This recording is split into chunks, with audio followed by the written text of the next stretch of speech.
비는 조용한 산골을 고요히 적시고 있었습니다. 그 비 속에 홀로 초가집을 지키는 사내가 있었으니 그의 이름은 철민이라 하였지요. 그는 몇 해 전 사랑하는 아내를 열병으로 잃고 술에 의지하며 하루하루를 보냈습니다. 초가집 안은 늘 텁텁하고 달큰한 술 냄새로 가득하였고 그의 손은 술병을 놓지 못하였습니다. 마을 사람들은 술에 빠져 사는 철민을 걱정하며 한마디씩 하였지요. 철민이 저 사람 저렇게 술독에 빠져 살다가 큰일 나는 거 아니오? 그러게 말이야. 마누라가 죽은 지도 몇 년이 흘렀건만 저렇게 모시저하며 살고 있으니 술 없이는 하루도 못 견디니 말이야. 저러다 오래 못 살지, 못 살아. 동네 사람들은 철민을 볼 때마다 한마디씩 했지요. 하지만 철민은 그런 동네 사람들의 시선 따위엔 아랑곳하지 않고 돈만 생기면 술을 마시며 하루하루를 버텨나갔지요. 그날도 비는 부슬부슬 내리고 있었습니다. 철민은 숲속에서 도끼를 내리치다 젖은 손으로 술병을 꺼내 한 모금 들이켰습니다. 그의 눈빛은 술로 흐릿하였고 도끼는 손에서 무겁게만 느껴졌습니다. 그는 비에 젖은 나무를 수레에 싣고 초가집으로 돌아왔지요. 초가집 안에서 불을 지피며 또 한 병을 비웠고 흐릿한 꿈속에서 아내의 얼굴이 아른거렸습니다. 제때 치료만 받았더라면. 그의 중얼거림은 비소리에 묻혔고 불꽃은 그의 쓸쓸한 얼굴을 비추었으나 가슴의 쓸쓸함은 녹이지 못하였답니다. 한편 마을 외곽 약초밭에서 한 여인이 비를 맞으며 약초를 캐고 있었습니다. 그녀의 이름은 수련이었습니다. 한 달 전 어디선가 이 산골로 흘러든 과부였지요. 그녀는 산을 돌아다니며 약초를 캐어 생계를 유지하고 있었지요. 수련은 약초를 바구니에 담으며 멀리 보이는 철민의 초가집을 바라보았습니다. 마을 사람들이 술꾼이라 손가락질하는 그 사내의 초가집은 그녀의 눈에 외로움으로 가득한 곳으로 보였지요. 수련도 마을에 정붙일 이 하나 없이 외로움에 젖어 있던 터라 철민의 쓸쓸한 눈빛이 그녀의 마음을 울렸고 마치 운명에 이끌리듯 그의 초가집을 향하여 서둘러 발걸음을 옮겼지요. 수련은 젖은 약초 바구니를 품에 안은 채로 철민의 초가집 문을 두드렸답니다. 철민은 술병을 손에 든 채 문을 열었고 그의 흐릿한 눈이 낯선 여인을 마주하였습니다. 술 냄새가 진동하였으나 수련은 그를 경멸하지 않고 부드럽게 바라보았습니다. 누구시오? 철민은 비 맞은 낯선 여인의 모습에 의아한 표정을 지으며 그녀를 바라보았지요. 수련은 미소를 지으며 대답했어요. 약초를 캐다 비를 맞았습니다. 이 근처에 마땅히 피할 곳이 없어 제일 가까운 곳으로 찾아왔지요. 잠시 비를 피하고자 합니다. 철민은 망설였으나 그녀의 촉촉하게 젖은 옷 속으로 드리워진 속살이 철민의 가슴을 설레게 만들었지요. 들어와서 젖은 옷만 말리고 가시오. 그는 어색하게 고개를 돌리며 수련을 안으로 들였습니다. 초가집 안은 들큰한 술 냄새가 가득했고 따뜻한 장판은 추운 몸을 녹이기에 안성맞춤이었습니다. 수련은 바구니를 내려놓고 바닥에 앉았습니다. 철민은 그녀를 힐끔 바라보며 술을 벌컥벌컥 들이마셨어요. 처음 보는 여성과 같은 방에 있다는 것이 왠지 모를 설레임이 철민은 눈을 어디에 둘지 몰라 술만 벌컥벌컥 들이쳤답니다. 어색한 분위기를 깨고자 철민은 마시던 술을 그녀에게 내밀며 말하였지요. 비에 젖어 몸이 추울 텐데 한 모금 하시겠소? 수련은 마다하지 않고 술병을 받아 홀짝홀짝 몇 모금 들이켰답니다. 술이 들어가자 수련도 속이 싸한 것이 몸에서 열이 올랐지요. 철민이 수련에게서 받아든 술병을 또 한 모금 들이켰어요. 수련은 그의 모습을 유심히 살폈답니다. 술에 찌든 모습 뒤로 단단한 어깨와 건장한 몸이 드러났어요. 그녀의 눈에 그는 마을 사람들의 말처럼 단순한 술꾼이 아니었던 것이었어요. 그의 흐릿한 눈빛 속에는 깊은 상처와 외로움이 담겨 있었고, 그것은 수련 자신의 마음과 닮아 있었지요. 술을 많이 드시는구려. 수련이 나지막이 말하자 철민은 흠칫하며 그녀를 쳐다보았어요. 이것이 나를 달래주는 유일한 친구요. 그는 쓴웃음을 지으며 병을 내려놓았습니다. 수련은 고개를 끄덕이며 술병을 바라보며 말하였어요. 잊고 싶은 게 있으시구나. 저도 그러한 마음을 알지요. 그녀의 목소리는 부드럽고도 진중하였어요. 철민은 그녀의 말에 묻어두었던 감정이 슬며시 올라왔어요. 그는 오랜만에 누군가와 이렇게 말을 나누고 있었던 것이었답니다. 비는 여전히 부슬부슬 내렸고 초가집 안은 점점 따뜻해졌어요. 수련은 젖은 윗 저고리가 무겁게 느껴지자 천천히 그것을 벗었답니다. 그녀의 동작은 자연스러웠지만 철민의 눈에는 그녀의 곡선과 부드러운 피부가 불빛에 비쳐 마치 꿈처럼 아른거렸지요. 수련은 그의 시선을 느끼고도 당황하지 않았어요. 오히려 그녀는 미소를 지으며 철민을 바라보았답니다. 옷이 젖어 축축해서요. 말려야겠어요. 그녀는 저고리를 불가에 걸며 천천히 다가앉았죠. 철민은 숨을 삼키며 고개를 돌렸지만 그의 가슴은 빠르게 뛰고 있었던 것이었답니다. 수련의 손이 그의 손을 스쳤어요. 그 짧은 접촉에 철민은 술에 취한 듯 어지러웠지만 그건 술 때문만이 아니었죠. 날이 많이 외로우시죠? 수련의 목소리는 속삭임 같았답니다. 그녀의 눈빛은 따뜻했고 그 안에는 철민이 잊고 지냈던 온기가 있었어요. 철민은 말문이 막혔지만 그의 손은 저도 모르게 수련의 손을 잡았죠. 그녀는 부드럽게 그의 손을 맞잡았고 둘 사이의 거리는 점점 좁혀졌답니다. 비소리는 초가집을 감싸며 그들의 숨소리와 섞였어요. 수련은 철민의 거친 손을 쓰다듬으며 그의 얼굴을 바라보았답니다. 그의 눈빛은 더 이상 흐릿하지 않았죠.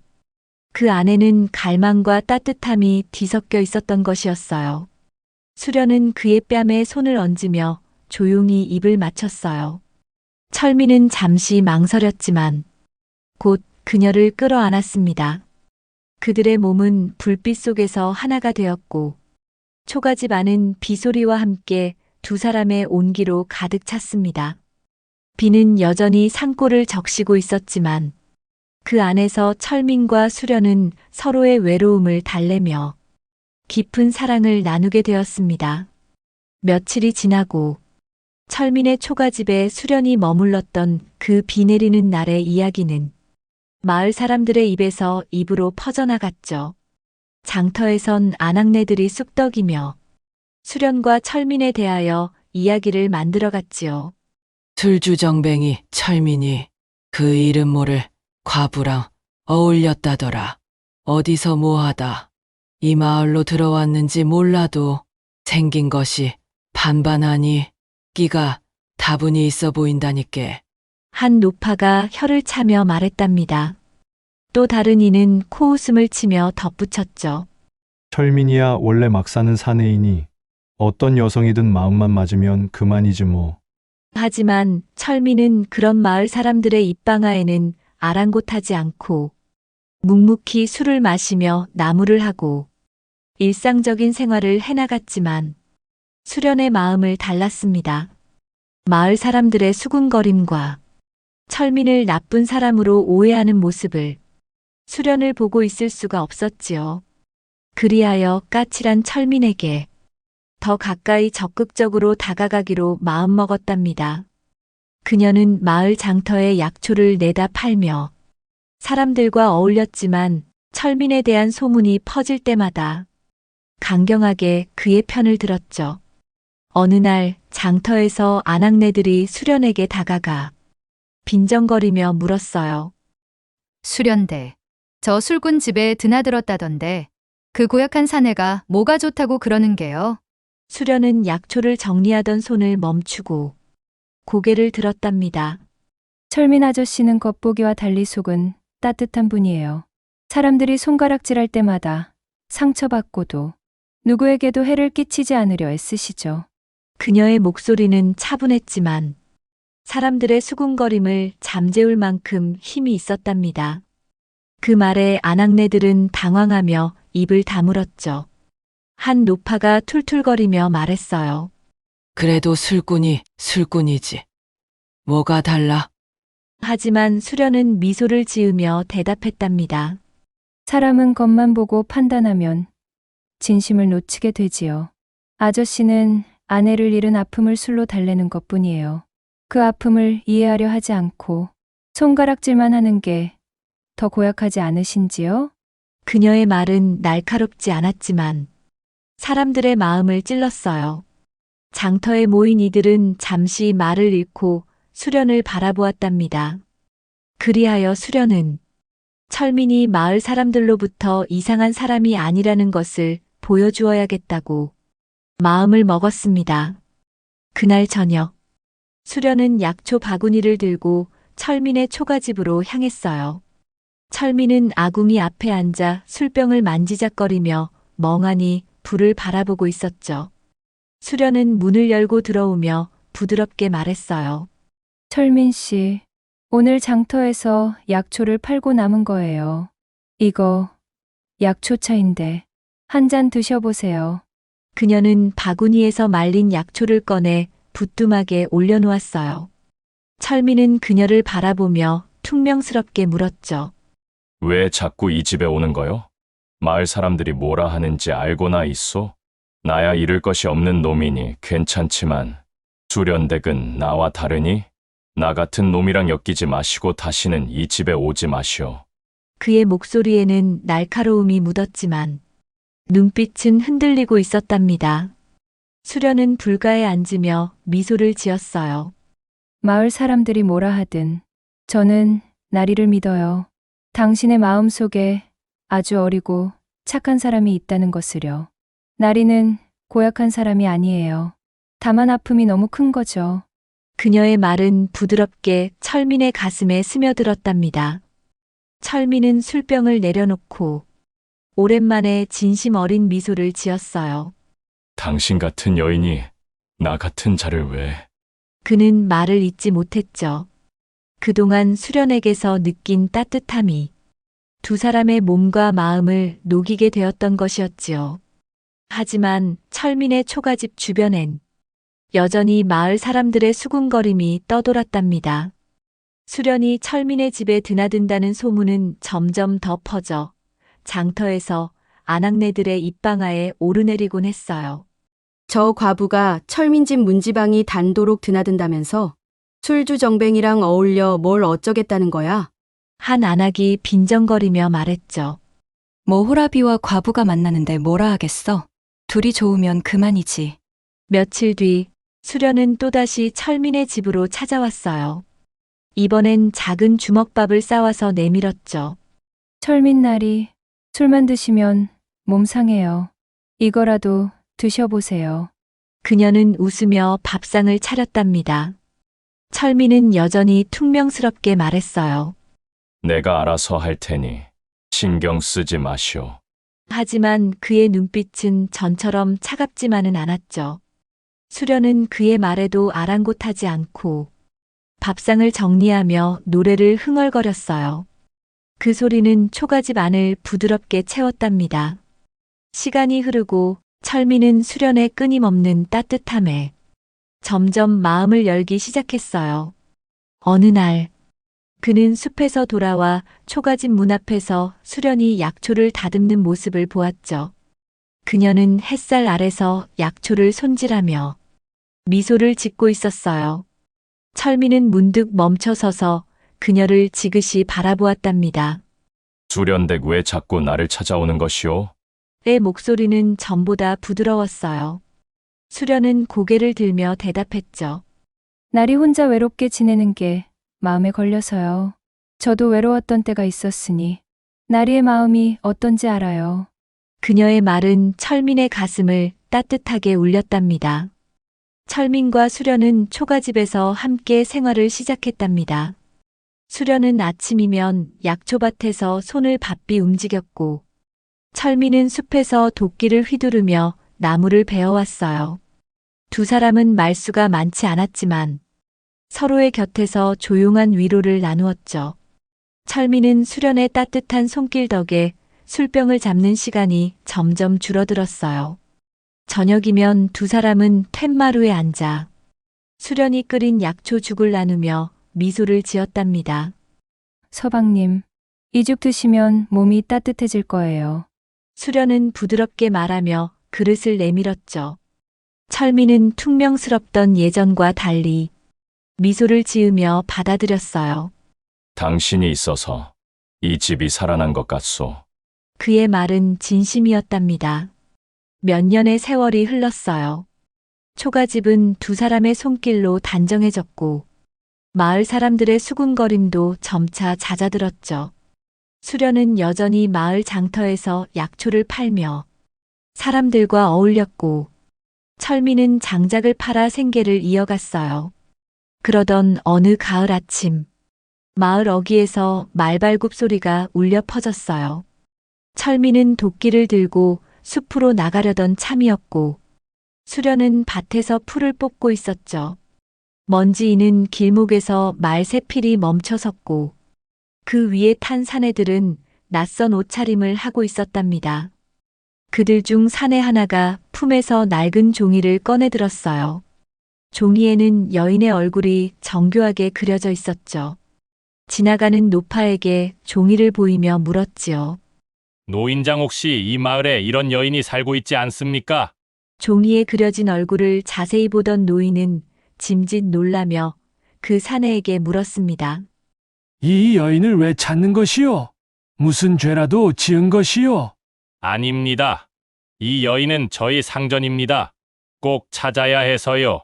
노파는 사내의 상전이라는 말에 의아한 표정을 지으며 철민의 집을 가리키며 그곳으로 가보라고 하였지요. 사내들은 쏜살같이 말에 올라타고 곧장 철민의 초가집으로 향했어요. 수련은 약초 바구니를 들고 밭에서 일어나던 중 그들을 보고 손을 멈췄죠. 누구? 그녀의 목소리는 떨렸답니다. 사내 하나가 말에서 내려 깊이 허리를 숙였어요. 아가씨, 드디어 찾았습니다. 덕수입니다. 수련은 얼굴이 창백해지며 한 걸음 물러섰죠. 그때 철민이 숲에서 돌아와 그 모습을 보았어요. 그는 도끼를 내려놓고 수련 곁으로 다가가 물었답니다. 무슨 일이오? 당신을 찾는 사람들이요? 덕수는 종이를 펼쳐 보이며 말했어요. 아씨, 주인어른께서 병환으로 자리 보전하고 계십니다. 아가씨를 찾으라 하여 전국을 뒤졌습니다. 수련은 그 말을 듣고 숨을 삼켰어요. 그녀의 손은 약초 바구니를 꼭 쥐었죠. 아버지가. 그녀는 중얼거리며 고개를 숙였답니다. 덕수는 말을 이었어요. 아씨, 주인어른께서 돌아가시기 전에 꼭 뵙고 싶어 하십니다. 철민은 수련의 떨리는 손을 바라보며 물었어요. 수련, 이게 무슨 소리요? 주인 어른이라니. 그의 목소리는 놀람과 불안으로 떨렸죠. 수련은 한숨을 내쉬며 천천히 입을 열었답니다. 서방님, 저는 한양 최씨 상단의 외동딸이었어요. 한양에서는 알만한 사람은 다 아는 거대 상단을 꾸리며 살고 있었답니다. 하지만 아버지가 정해준 혼인을 거부하고 상단에서 일하던 만득이란 일을 사랑했어요. 우리는 함께 도망쳤지만 1년도 안 되어 만득이 사고로 죽었어요. 그래서 이 상골로 흘러들었답니다. 그녀의 눈에는 눈물이 맺혔죠. 철민은 그녀의 이야기를 들으며 가슴이 아려왔어요. 그런 일을 겪고도 왜 내게 말하지 않았소? 그의 목소리는 부드러웠지만 어딘가 서운함이 묻어 있었답니다. 수련은 고개를 들어 그를 바라보며 말했어요. 서방님 곁에서 새 삶을 찾았어요. 과거는 묻고 싶었죠. 하지만 아버지가 세상을 떠나시기 전에 뵈어야겠어요. 용서를 빌어야 할 것 같아요. 그녀의 목소리는 단호했지만 떨리고 있었답니다. 덕수는 수련에게 다가가 말했어요. 아씨, 한양으로 함께 가시지요. 아버님께서 기다리십니다. 수련은 철민을 바라보며 조심스레 물었죠. 서방님, 저와 함께 가주시겠어요? 철민은 잠시 망설였어요. 한양은 그에게 낯선 세상이었기 때문이었죠. 하지만 수련의 눈빛을 보고 철민은 고개를 끄덕였답니다. 당신이 가는 곳이라면 어디든 함께 가겠소. 그의 말은 깊은 의지가 묻어 있었습니다. 며칠 뒤, 철민과 수련은 덕수와 하인들과 함께 한양으로 떠났답니다. 초가집을 떠나며 철민은 뒤를 돌아보았어요. 그곳은 그의 아내의 기억이 깃든 곳이었지만, 이제는 수련과 함께한 따뜻한 추억으로 채워진 집이었죠. 한양에 도착한 두 사람은 최 씨 상단의 대저택 앞에 섰어요. 저택은 화려한 기와와 문양으로 장식되어 있었지만 그 안에는 병든 아버지의 그림자가 드리워져 있었죠. 하인들이 문을 열자 수련은 떨리는 발걸음으로 안으로 들어섰어요. 철민은 그녀의 곁에서 어색하지만 그녀의 손을 잡았답니다. 방으로 들어선 수련은 침상에 누운 아버지를 보았어요. 최상희는 백발이 성성한 노인이 되어 있었고 그의 얼굴은 병마로 창백했죠. 수련아, 최상인의 목소리는 미약했지만 딸을 향한 애정이 담겨 있었답니다. 수련은 무릎을 꿇고 아버지의 손을 잡았어요. 아버지, 제가 잘못했어요. 용서해 주세요. 그녀의 눈에서 눈물이 흘렀죠. 최상인은 떨리는 손으로 그녀의 손을 잡고 말했어요. 네가 무사히 돌아왔으니 그걸로 됐다. 내 잘못도 컸단다. 그의 목소리는 겨우냈지만 따뜻함이 묻어 있었지요. 철민은 문가에서 그 모습을 지켜보며 가슴이 뭉클해졌어요. 그는 수련의 아픔과 화해를 느끼며 그녀가 어떤 선택을 하든 곁에 있겠다고 다짐했죠.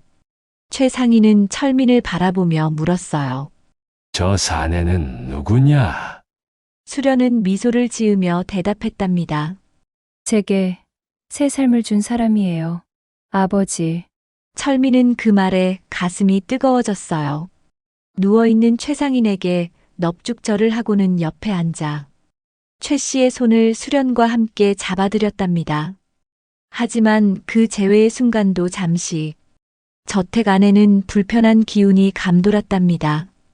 수련의 새어머니, 미양이라 불리는 여인이 병실 문을 열고 들어왔어요. 그녀는 화려한 비단옷을 입고 있었지만 눈빛은 날카롭고 차가웠죠. 수련이구나. 네가 드디어 돌아왔느냐? 그녀의 목소리는 부드러운 척했지만 어딘가 날이 서 있었답니다. 수련은 고개를 들어 그녀를 바라보며 조심스레 대답했어요.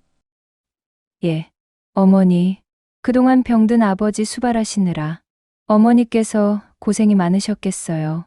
철민은 미양의 눈빛에서 묘한 불편함을 느꼈지만 입을 다물고 있었죠. 고생이야 뭐 할 것이 있겠느냐마는. 네가 이렇게 돌아오니 뜻밖이구나. 미양은 수련이 돌아온 것이 영 못마땅한 눈빛을 하고 있던 것이었지요. 그리하여 수련과 철민은 저택에 머물며 최상인을 돌보았어요. 수련은 아버지 곁에서 약을 다리고 철민은 어색한 저택 생활 속에서도 그녀를 묵묵히 도왔답니다. 하지만 수련은 미양의 행동에서 이상한 점을 눈치챘어요. 병든 아버지를 돌보는 시간보다 밖으로 나가는 시간이 많았던 것이었지요. 상단의 일을 돌본다는 핑계를 대지만 실상 미양은 다른 남정네를 만나러 나가는 것이었지요. 하지만 이를 알 리가 없는 수련과 철민은 최상인을 돌보는데 전념하느라 그녀의 바깥 출입은 그저 상단을 위한 일이므로 대수롭지 않게 여기고 있었던 것이었답니다. 한편 미양이 이렇게 바쁜 이유는 최상인의 딸인 수련이 돌아왔으니 상단이 수련에게 넘어갈 것임을 염려하여 하루빨리 상단의 모든 것을 차지하려는 속셈에 더욱 바쁘게 움직였던 것이었습니다. 그러던 어느 밤 하인 덕수가 수련을 찾아왔어요. 그는 저택 뒷마당에서 수련과 철민을 조용히 불러냈죠. 아씨, 긴밀히 드릴 말씀이 있어 밤에 뵙자고 했습니다. 그의 목소리는 떨리고 있었답니다. 수련이 조급한 마음에 물었어요. 무슨 일이오? 왜 이렇게 겁에 질린 거요? 덕수는 주변을 둘러보며 목소리를 낮췄어요. 사실 안방마님께서 주인 어른을 병들게 만드셨습니다. 수련은 숨을 삼키며 물었죠. 그게 무슨 소리예요? 아버지가 병든 것이 새어머니 탓이라니? 덕수는 떨리는 손으로 말을 이었어요. 아씨, 안방마님은 주인 어른이 몸이 쇠약해지신다고 계속해서 탕약을 들렸고 주인 어른께서 힘이 난다고 좋다고 하셨지만 시간이 갈수록 그 약이 없이는 어르신께서 기력을 찾지 못하고 점점 쇠약해지셨습니다. 그리하여 소인이 몰래 한 첩을 들고 나가 한의원에 물어봤더니 사양과 웅담이 과하게 들어가 오래 드실 경우 오히려 기력을 잃게 될 것이라 말하였습니다. 덕수는 차분히 말을 이어갔습니다. 그리고 마님에겐 다른 남자가 있습니다. 상단을 운영하는 집사인 장서방이란 자인데 둘은 2년 전부터 정분이 난 상태입니다. 주인 어른의 재산을 차지하려고 이 모든 걸 꾸민 것 같습니다. 그의 말은 충격적이었죠. 수련은 눈을 크게 뜨며 물었어요. 그걸 어떻게 아셨어요? 덕수는 고개를 숙이며 대답했답니다. 제가 우연히 미양 마님과 장서방이 미래하는 걸 보았습니다. 그들이 주인 어른이 죽으면 상단을 차지하겠다 말하는 걸 들었습죠. 철민은 주먹을 쥐며 분노를 억눌렀어요. 그런 악독한 짓을 어떻게? 그는 분노로 이를 갈았답니다. 수련은 떨리는 손으로 덕수의 팔을 잡으며 말했어요. 덕수 아저씨, 확실한 증거가 있나요? 아버지를 구하려면 증거가 필요해요. 덕수는 품에서 작은 약봉지를 꺼냈어요. 이건 미양 마님이 주인 어른께 먹이던 약이에요. 한약방에서 물어보고 그대로 보관하고 있었습니다. 수련은 덕수의 말을 듣고는 눈물을 흘렸어요. 아버지를 이렇게 만든 게 새어머니라니. 그녀의 목소리는 떨렸어요. 철민은 그녀의 어깨를 감싸며 말했어요. 안 사람, 우리가 이 일을 바로잡아야 하오. 그대 아버지를 구하고 저 악한 자들을 벌해야 하오. 수련은 고개를 끄덕이며 말했어요. 그래요, 서방님. 관아에 고발해야겠어요. 하지만 증거를 더 확실히 모아야 해요. 그날 밤 수련과 철민은 덕수와 함께 은밀히 계획을 세웠어요. 철민은 저택 안팎을 살피며 미양과 장서방의 미래를 캐낼 증거를 모으기로 했답니다. 덕수는 하인들 사이에서 미양의 수상한 행동을 눈치챈 이들을 설득해 도움을 받기로 했어요. 며칠 뒤 수련은 덕수의 도움으로 상단의 모든 상황을 파악하고 장서방이 이중장부를 만들어 최상인을 속이고 돈을 빼돌린 정황을 찾게 되었답니다. 그리고 아버지를 속이고 상인들과 긴밀과 관계를 유지하고 있다는 것을 낱낱이 알게 되었지요. 그리하여 수련과 철민은 모은 증거를 들고 관아로 향했어요. 관아의 포졸들은 처음엔 그들의 말을 의심했지만 수련이 내민 약봉지와 이중장부 원하면 하인들의 증언까지 해줄 수 있다는 말에 밀서를 보고 심각해졌죠. 수련은 떨리는 목소리로 말했어요. 제 아버지를 병들게 한 건 새어머니 장서방의 음모예요. 이 증거를 보시고 정의를 세워주세요. 철민은 그녀 곁에서 덧붙였답니다. 이 자들은 재산에 눈이 멀어 사람의 목숨을 해쳤어. 부디 천벌을 받아야 합니다. 관아에서는 즉시 포졸들을 보내 미양과 장서방을 체포했어요. 미양은 저택에서 끌려 나오며 발악했지만 그동안 최상인에게 먹였던 약봉지와 이중 장부의 증거 앞에서 말을 잃었죠. 장서방은 도망치려다 포졸들에게 붙잡혔답니다. 관아의 조사 끝에 미양이 최상인을 병들게 했고 장서방과 공모해 상단의 재산을 차지하려 했다는 사실이 드러났어요. 두 사람은 관아의 감옥으로 끌려갔죠. 수련은 아버지의 침상으로 돌아와 그의 손을 잡았어요. 아버지, 이제 안전해요. 더 이상 아프지 않으실 거예요. 그녀의 눈에는 눈물이 맺혔지만 안도감이 담겨 있었답니다. 최상인은 미약한 목소리로 말했어요. 수련아, 네가 이 모든 걸 밝혀냈다니 고맙구나. 철민은 문가에 서서 그 모습을 지켜보며 미소를 지었어요. 안사람, 당신이 해냈소. 그의 목소리는 따뜻했답니다. 한양의 저택은 다시 고요를 되찾았고 술꾼이었던 철민과 집을 떠나 도망쳐온 과부 수련은 평생 동안 서로의 곁에서 그늘이 되어주며 알콩달콩 살았답니다. 하인과 서고에서의 뜨거운 밤, 조선 중기 한양의 고풍스러운 한옥들이 늘어선 골목 사이로 상인들의 외침과 아이들의 웃음소리가 뒤섞여 활기를 띠었지요. 그러나 그 화려한 풍경 속에서도 신분의 벽은 높고 단단하여 양반과 천민은 서로 다른 세상에서 숨을 쉬는 듯 하였답니다. 유교의 엄격한 규율이 사람들의 마음마저 올가매는 시대였던 것이었죠. 최판서 대감 집의 하인 덕이는 평범한 얼굴에 말수가 적었고 늘 고개를 숙인 채 집안의 굳은 일을 묵묵히 해냈습니다.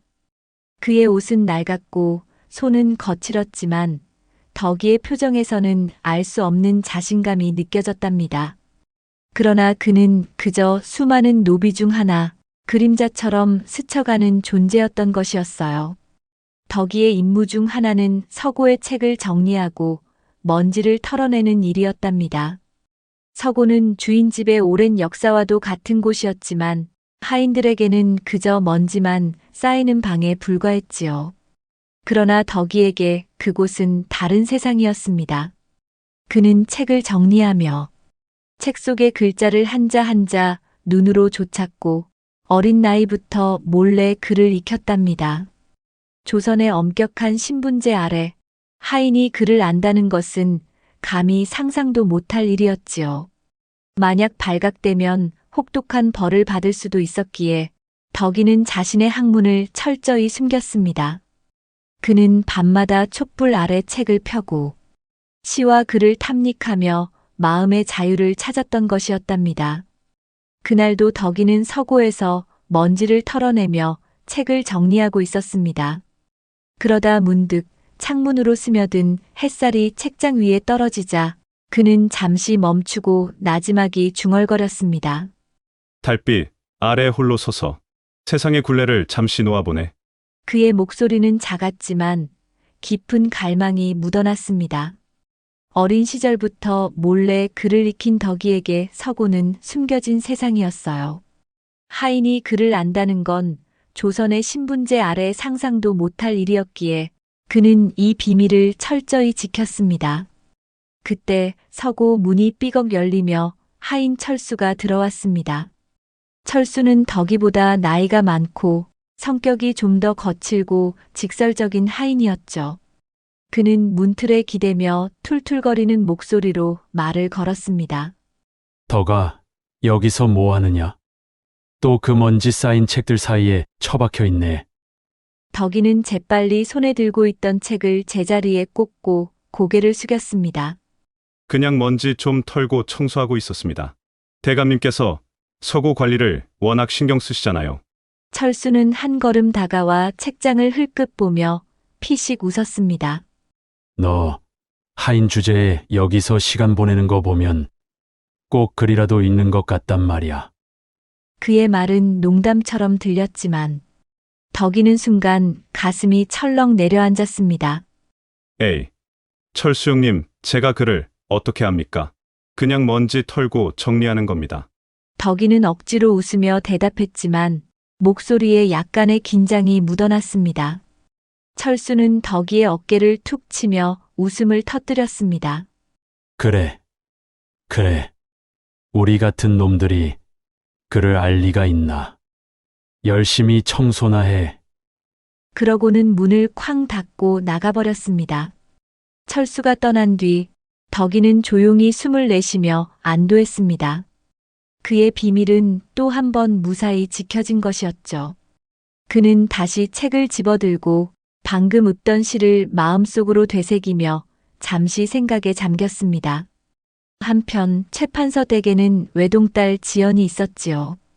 20살 지연은 고운 얼굴과 총명함으로 마을에서 손꼽히는 미인이었답니다. 아버지 최판서는 딸의 혼사를 통해 가문의 위세를 더욱 굳건히 하고자 이씨 가문의 도령 도현과의 약혼을 결정하였던 것이었죠.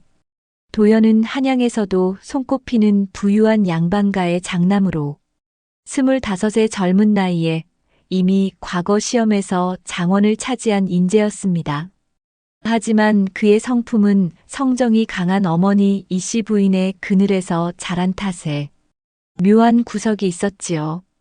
도연은 모든 일을 어머니의 뜻에 따르는 아들이었습니다. 그의 말투는 늘 어머니의 가르침을 되풀이하듯 엄격했고 스스로 결정을 내리는 법이 드물었답니다.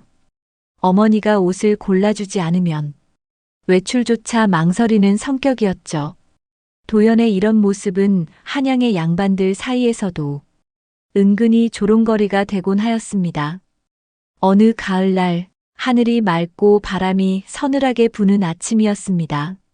지연은 아버지의 명령으로 도연과 함께 한양 근교의 절에 다녀오라는 명을 받았습니다. 정략 결혼을 앞둔 두 사람이 서로를 더 알아야 한다는 이유였죠. 지연은 마음이 무거웠습니다. 도현과의 만남은 언제나 딱딱하고 형식적이었기 때문이었답니다. 그녀는 차라리 혼자 서고에 틀어박혀 책이나 읽고 싶었지요. 그리하여 지연이 도현도령과 절에 가야 하는 막막함을 달래려 서고에 들었던 것이었습니다. 서고의 문을 열자 나무와 종이 냄새가 코끝을 간지렸습니다. 그녀에게는 익숙하고 정겨운 냄새였지요. 그때 어디선가 낮고 깊은 목소리가 들려왔습니다. 마치 바람이 나무 사이를 스치는 듯한 소리였지요. 지연은 귀를 기울였습니다. 누군가 시를 낭독하고 있었던 것이었답니다. 달빛 아래 홀로 서서 세상의 굴레를 잠시 놓아보네. 마음은 강물 따라 흘러가고 묶여있던 생각들도 풀려나리. 바람은 이름을 부르지 않고 꽃잎은 누구의 것이라 묻지 않네. 이 밤 모든 것이 고요히 섞여 하늘 아래 하나가 되려 하네. 지연은 숨을 멈추고 그 목소리에 귀를 기울였습니다. 그 시는 그녀가 그동안 들어보지 못한 시였기 때문이었습니다. 그녀는 소리가 나는 쪽으로 조심스레 발걸음을 옮겼습니다. 책장 너머 창문 아래에 한 사내가 서 있었답니다. 그는 낡은 옷을 입고 있었지만 그의 자세는 당당했고 손에 든 책은 마치 보물처럼 소중히 쥐어 있었지요. 그는 하인 덕이었습니다. 지연은 순간 멈칫하였습니다. 하인이 서고에서 책을 읽는 것은 상상도 못할 일이었기 때문이었죠. 그녀는 조심스레 말을 걸었답니다. 그 시 어디서 배운 것이냐? 덕이는 놀라 고개를 들었고 지연의 얼굴을 보자마자 황급히 책을 덮으며 고개를 숙였습니다. 소인 죽을 죄를 지었습니다. 아가씨, 용서해 주십시오. 덕이의 목소리가 떨리고 식은땀이 주룩 흘렀지요. 그러자 지연은 손을 내저으며 부드럽게 웃었습니다. 괜찮다. 그저 궁금했을 뿐이야. 그 시, 내가 처음 듣는 시 같은데 다시 들려줄 수 있겠어? 덕이는 잠시 망설였습니다. 송구하오나 소인 놈이 감히 생각나는 대로 말하였을 뿐 미천한 그리움니다. 지연은 덕이의 말에 놀라움을 감추지 못하였습니다. 하인이 그것도 아무도 주목하지 않던 덕이가 그를 알고 시를 지을 수가 있었다니 그녀에게는 신선한 충격이었죠. 그 시, 참 좋구나. 내가 지었다니 정말 놀라워. 다시 한번 들려주렴. 지연의 말에 덕이는 조심스럽게 눈을 지그시 감으며 다시 시를 낭독하였답니다. 그의 목소리는 서고를 가득 채웠고 지연은 시를 낭송하는 덕이의 목소리에 빠져들었죠. 지연은 덕이의 새로운 모습에 이상한 감정을 느꼈어요. 그의 목소리에는 자유와 열망이 담겨 있었고 눈빛은 조선의 신분제를 뛰어넘는 뜨거운 영혼을 비추었죠. 지연은 미소를 지으며 말하였습니다. 그대는 참 특별하구나. 글을 아는 것도 대단한 일이거늘. 이렇게 시까지 지을 수가 있다니. 그래. 글은 언제 배운 것이더냐? 덕이는 그녀의 말에 살짝 얼굴을 붉히며 고개를 숙였답니다. 아씨께서 서당에 다니실 때 소인이 모셨지요. 그때 어깨너머로 조금씩 알게 된 것이 그만. 너에게 특별한 재주가 있구나. 정말 대단하다. 아가씨, 과찬이십니다. 소인 같은 천한 것이 글을 읽는다는 것은 벌을 받아 마땅한 일이오니 부디 용서하여 주십시오. 아니다, 오히려 대단하다는 생각이 드는구나. 우리 집안에 나와 통할 수 있는 사람이 생겼다는 것이 기쁘구나.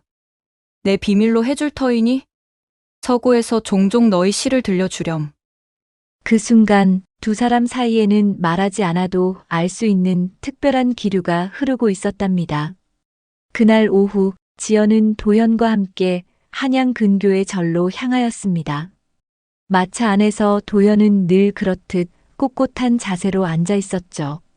그의 옷은 최상급 비단으로 지어졌고 반짝이는 옥동곳이 달랑달랑 낭창거리며 흔들리고 머리에는 가시 단정히 놓여 있었습니다. 하지만 그의 말투는 어딘가 어색하였습니다. 낭자, 오늘은 날씨가 참 좋습니다. 어머니께서도 이 절의 풍경이 좋다고 하셨지요. 지연은 고개를 끄덕였지만 속으로는 한숨을 쉬었답니다. 도연의 대화는 늘 어머니의 의견으로 시작되고 끝났기 때문이었죠. 절에 도착하자 도연은 어머니가 미리 준비해준 음식을 꺼냈습니다. 그는 상을 차리는 하인들을 보며 연신 어머니의 요리 솜씨를 자랑하였죠. 이 약밥은 어머니께서 직접 만드신 것이라 아주 맛이 있지요. 저희 집안의 별미랍니다. 이렇게 낭자에게도 맛을 보여드리게 되어 기쁩니다. 한번 드셔보시지요. 지연은 약밥을 한 입 베어 물었지만 마음은 이미 아침의 서고에 남아 있었답니다. 덕이의 목소리, 그 자유로운 영혼이 담긴 시가 자꾸만 머릿속을 맴돌았던 것이었죠. 산책하던 중 도연은 갑자기 걸음을 멈추고 하늘을 바라보았습니다. 어머니께서 바람이 불면 갓을 꼭 잡으라 하셨습니다. 혹여 양반 체면에 갓이 날아가면 안 되니까요. 지연은 그의 말에 살짝 눈썹을 찌푸렸습니다. 바람 한 점 없는 날에 갓을 걱정하는 모습이 어쩐지 우스꽝스러웠던 것이었죠. 그녀는 장난기 어린 목소리로 물어보았습니다. 도련님, 혹시 어머니의 말씀 없이도 무언가를 결정한 적이 있으신지요? 도연은 당황한 듯 눈을 깜빡였습니다. 그게 어머니의 말씀이 늘 옳으시니 굳이 제가 따로 생각할 필요가 없지 않습니까? 그의 대답에 지연은 속으로 한숨을 쉬었답니다. 도연은 자기 생각이라곤 전혀 없는 사람처럼 보였습니다. 그의 모든 행동과 말은 어머니의 그림자 아래에서 움직이는 꼭두각시 같았죠. 절에서 돌아오는 길, 지연은 마차 창밖으로 스쳐가는 풍경을 바라보았습니다. 도연은 여전히 어머니가 준비해준 물건들과 그녀의 지시를 이야기하고 있었지만 지연의 귀에는 그의 말이 들리지 않았답니다. 대신 덕이의 시 낭독 소리가 귓가에 맴돌았습니다. 그 자유롭고 뜨거운 목소리는 그녀의 가슴을 설레게 하였던 것이었죠. 그날 저녁 지연과 절을 다녀온 도연은 친구들과 술자리에 참석하게 되었답니다. 한양의 번화한 거리에 자리 잡은 기생집 월하루는 사람들로 북적이고 있었지요. 기생집의 문을 열자 대나무 발 사이로 은은한 가야금 소리가 흘렀고 술과 음식 냄새가 공기를 채웠지요. 도연은 친구들의 초대를 받아 그곳에 발을 들였습니다. 그의 갓은 여전히 단정히 머리에 얹혀 있었고 비단옷은 한치의 흐트러짐도 없이 깔끔하였죠. 월하루의 방 안에는 도연의 오랜 벗인, 석진과 민수, 그리고 몇몇 젊은 양반 도령들이 둘러앉아 술잔을 기울이고 있었답니다. 석진은 성정이 호방한 인물로 과거 시험에는 떨어졌지만 말재주와 유머로 한양에서 이름난 도령이었죠.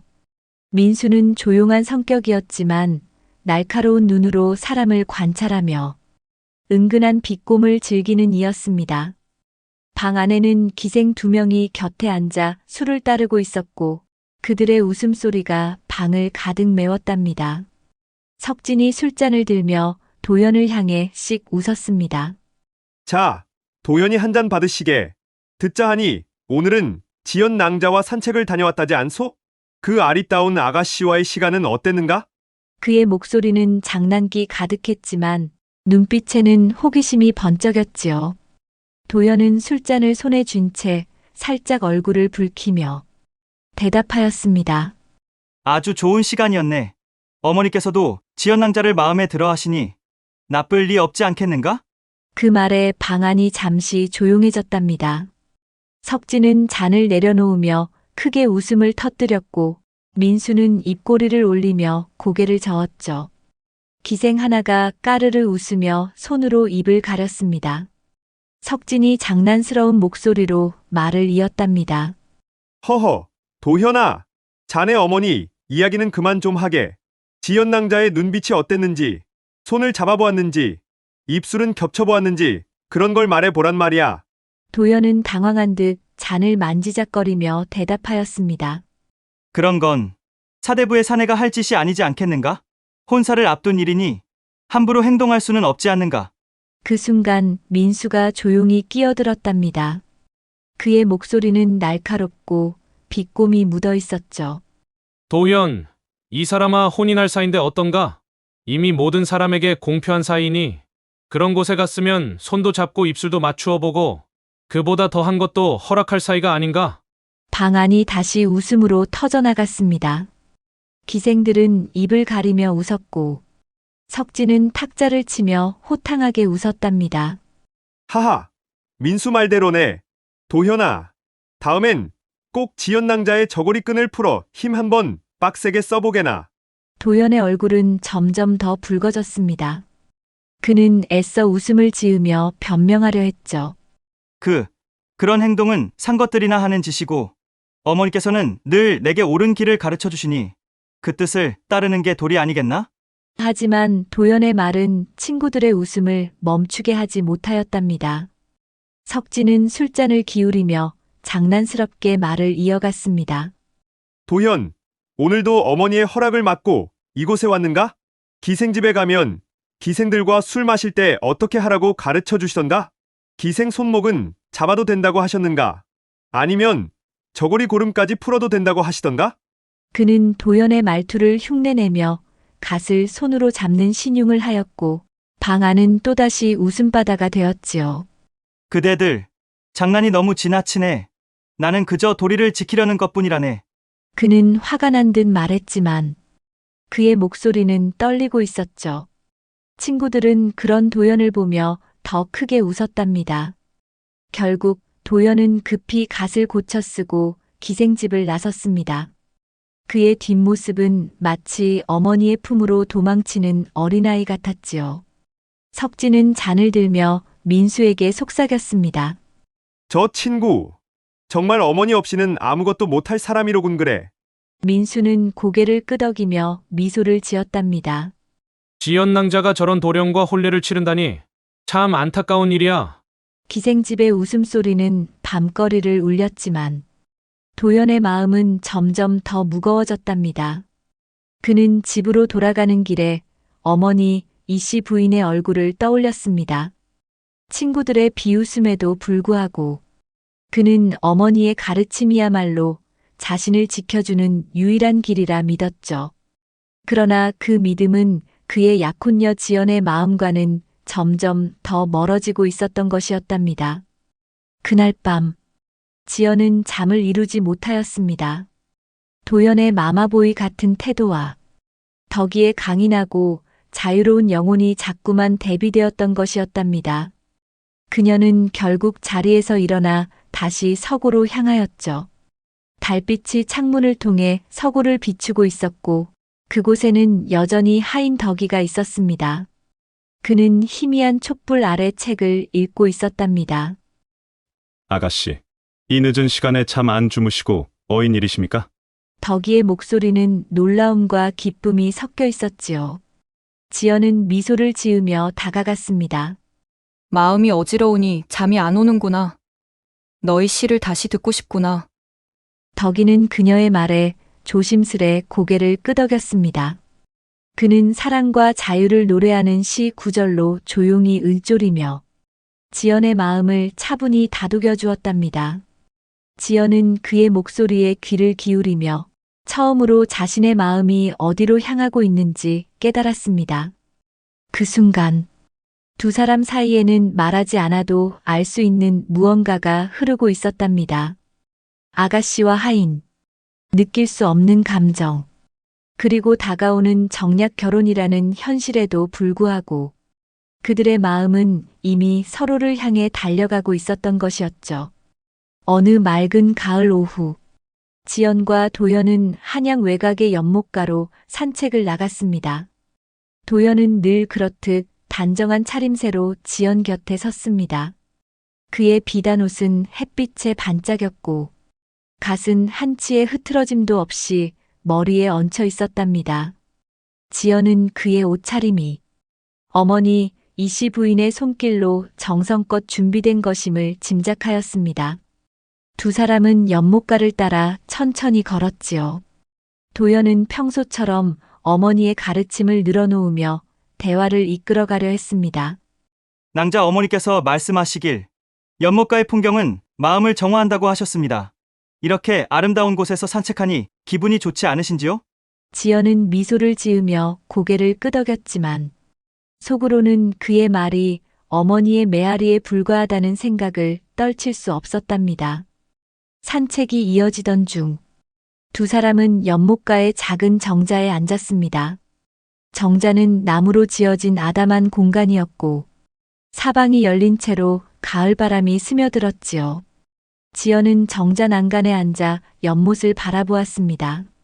물 위에 떠있는 단풍잎이 그녀의 마음처럼 떠돌고 있었답니다. 도연은 그녀 곁에 앉아 조심스럽게 말을 걸었지요. 낭자의 모습이 참 고우십니다. 어머니께서도 낭자의 자태에 늘 칭찬하시지요. 지연은 그의 말에 살짝 웃으며 대답하였습니다. 도령의 어머니께서 너무 예쁘게 봐주시니 감사하네요. 헌데 도령님은 저를 어떻게 보시는지요? 그녀의 질문은 반쯤 장난이었지만 한편으로는 그의 진심을 알고 싶었던 것이었죠. 도연은 잠시 당황한 듯 눈을 깜빡였습니다. 그야. 어머니께서 옳다고 하신 분이니 저 또한 낭자를 훌륭하다고 생각합니다. 지연은 속으로 한숨을 쉬었지만 대화는 점점 더 부드러운 분위기로 흘렀답니다. 도연은 어색하게나마 그녀에게 다가오려 했고 지연도 예의상 그의 말에 응하며 미소를 지었지요. 해가 뉘엿뉘엿지면서 연못가에는 황금빛 노을이 깔렸습니다. 그 순간 도연은 용기를 내어 지연의 손을 살짝 잡았답니다. 지연은 놀라며 그의 얼굴을 바라보았습니다.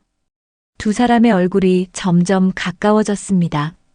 지연의 심장은 빠르게 뛰었고 도연의 숨결이 그녀의 뺨에 닿았답니다. 그들의 입술이 거의 포개질 뻔한 순간 도연은 갑자기 몸을 뒤로 뺐습니다. 그의 얼굴은 당황으로 물들어 있었지요. 아, 낭자 이건 아직 혼인 전이니 예의가 아닌 것 같습니다. 어머니께서는 마음을 정갈하게 하고 행동을 조심히 해야 한다고 가르쳐 주셨지요. 혼전에 낭자의 순결을 지켜주는 것이 제가 해야 할 도리 같습니다. 지연은 어이가 없어 입을 다물지 못하였습니다. 조금 전까지 감정이 무르익던 순간이 한순간에 차갑게 식어버렸던 것이었죠. 그녀는 도연의 얼굴을 바라보았지만 그의 눈에는 진심이라기보다는 어머니에 대한 맹목적인 충성심만이 담겨 있었답니다. 그녀는 억지로 미소를 지으며 고개를 끄덕였습니다. 그렇군요. 도련님은 참으로 신중하신 분이시군요. 그녀의 말에는 날카로운 비꼼이 섞여 있었지만 도연은 그것을 알아채지 못하였죠. 그날 밤, 지연은 집으로 돌아와 방 안에서 홀로 앉아 있었답니다. 도연의 행동은 그녀의 마음에 깊은 실망을 안겼습니다. 그녀는 그의 마마보이 성향이 단순한 어머니에 대한 의존이 아니라 그의 모든 감정과 결정을 올가매는 족쇄라는 것을 깨달았던 것이었죠. 그녀는 창밖의 달빛을 바라보며 한숨을 내쉬었습니다. 그녀의 마음은 이미 연못가의 정자에서 도현과 함께했던 순간이 아니라 서고에서 들었던 덕이의 목소리로 가득 차 있었답니다. 결국 지연은 자리에서 일어나 서고로 향하였습니다. 달빛이 비치는 복도를 지나 서고의 문을 열자 익숙한 나무와 종이 냄새가 그녀를 맞이하였던 것이죠. 그리고 그곳에는 역시나 덕이가 있었습니다. 그는 희미한 촛불 아래에서 책을 읽고 있었고 그의 옆에는 낡은 시집이 놓여 있었답니다. 지연의 발소리에 그는 고개를 들었고 그녀를 보자 부드러운 미소를 지었습니다. 아가씨, 이 늦은 시간에 어인일이십니까? 오늘도 잠이 오질 않사옵니까? 그의 목소리는 따뜻했고 지연은 그 목소리에 마음이 녹는 듯 했답니다. 그저 마음이 어지러워 이곳으로 왔어. 너의 목소리를 들으면 마음이 편안해지거든. 지연은 솔직하게 말하였죠. 덕이는 그녀의 눈빛에서 깊은 슬픔을 읽었고 조심스럽게 물었습니다. 무엇이 아가씨의 마음을 어지럽게 한 것입니까? 지연은 잠시 망설였지만 그의 진심 어린 눈빛에 이끌려 속내를 털어놓았답니다. 오늘 약혼자와 함께 시간을 보냈는데 그의 마음은 늘 다른 이에게 얽매여 있더구나. 그런 사람과 평생을 함께할 수 있을지 모르겠어. 덕이는 조용히 그녀의 말을 들었답니다. 그의 눈빛은 그녀를 위로하듯 부드러웠지만 동시에 신분의 벽을 의식하는 듯한 긴장이 스쳐갔죠. 그는 조심스럽게 입을 열었습니다. 아가씨, 사람의 마음은 때로 굴레를 벗어나 자유로워질 때가 있습니다. 제가 읽는 이 시처럼 말입니다. 그는 책을 펴고 낮고 깊은 목소리로 시를 낭독하였답니다.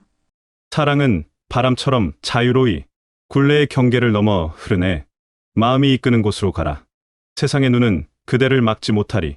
지연은 그의 목소리에 빠져들었답니다. 그 순간 서고 안에는 그들 둘만의 세상이 펼쳐져 있었죠. 덕이는 책을 내려놓고 조심스럽게 지연에게 다가갔습니다.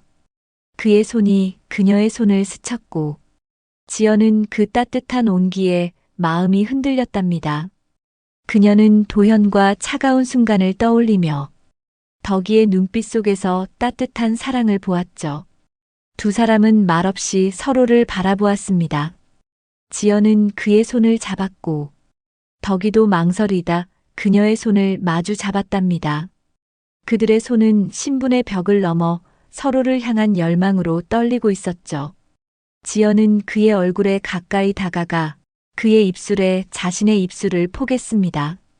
서고는 달빛과 촛불로 가득 찬 성소가 되었답니다. 두 사람의 마음은 금지된 사랑의 불꽃으로 타오르며 조선의 엄격한 규율을 잠시나마 잊게 하였죠.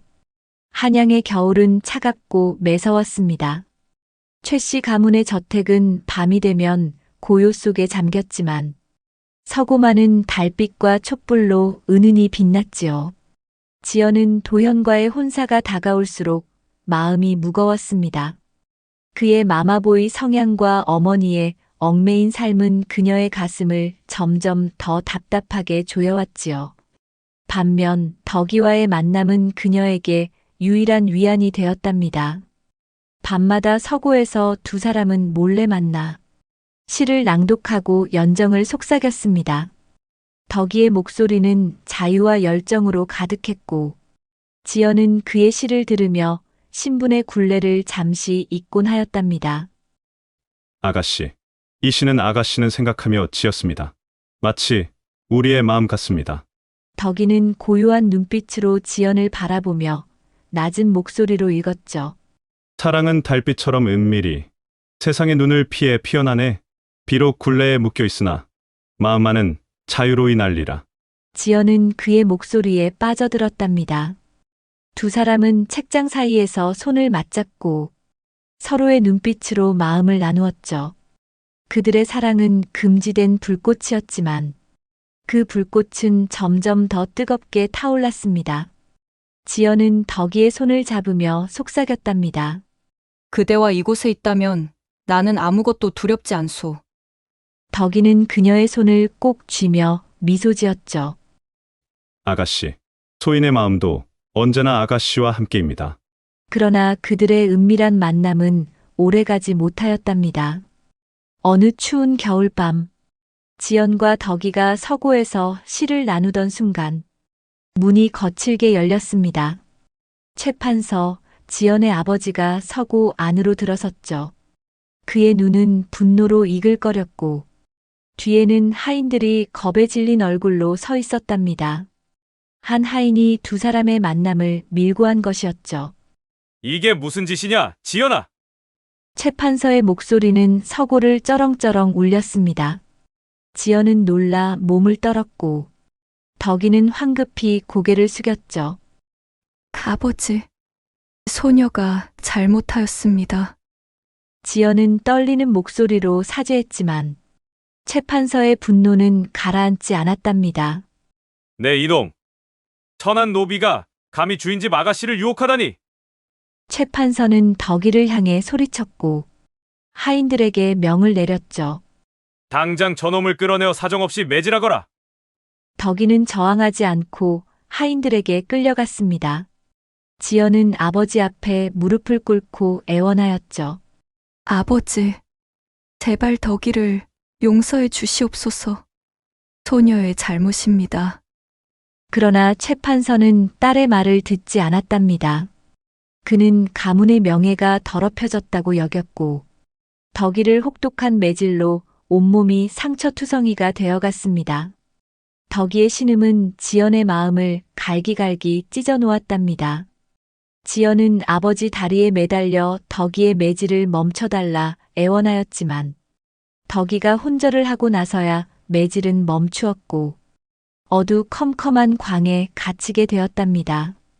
이 사실이 이도령 집에 알려진다면 당장 파혼을 당할 것이 명백한 일이거늘 어찌 저놈을 살려두라 하는 것이냐? 지연은 절망에 빠졌답니다.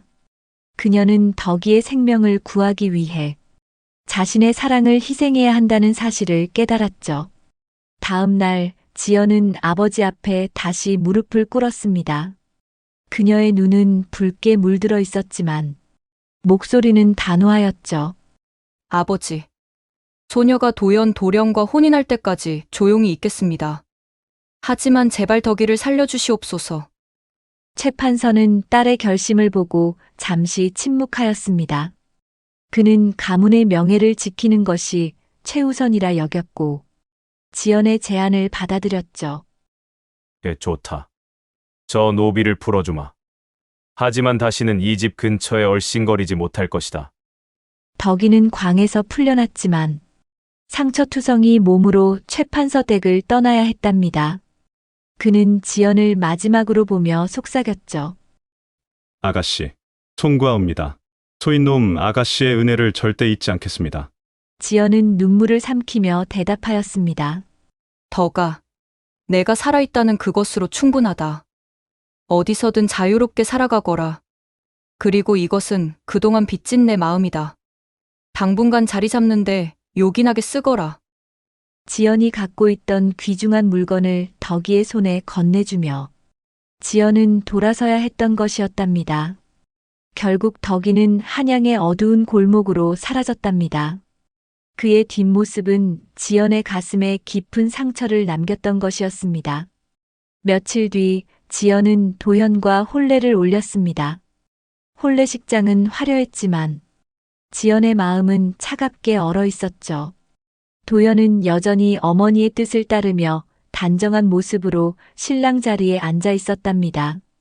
그는 지연의 차가운 눈빛을 느끼고도 어머니의 말씀대로 모든 것이 잘 될 것이라 믿었죠.